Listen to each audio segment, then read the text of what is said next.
नमस्कार मंडळी, आज मी आली आहे एकदम खास आणि रंगीबेरंगी ठिकाणी पंपकिन पॅच। ही आहे अमेरिकेतील शरद ऋतूतील एकदम भन्नाट परंपरा।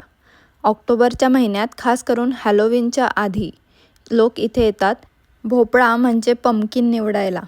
लहान मोठे, गोल, नारंगी आणि कधी-कधी अगदी पांढरे सुद्धा।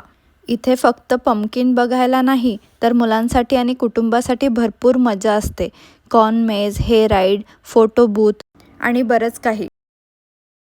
इथे वेगवेगळ्या सजावटी केलेल्या असतात। लहान मुलांसाठी वेगवेगळ्या राईड्स असतात, जसे की डायनासोर राईड, ट्रेन राईड, हेल राईड, ट्रॅक्टर राईड। माझी सुद्धा ही पहिलीच वेळ होती पंपकिन पॅचला भेट देण्याची आणि मला जाम मज्जा आली। तर माझा हा व्हिडिओ शेवटपर्यंत बघा आणि लाईक, सबस्क्राईब आणि कॉमेंट करायला विसरू नका।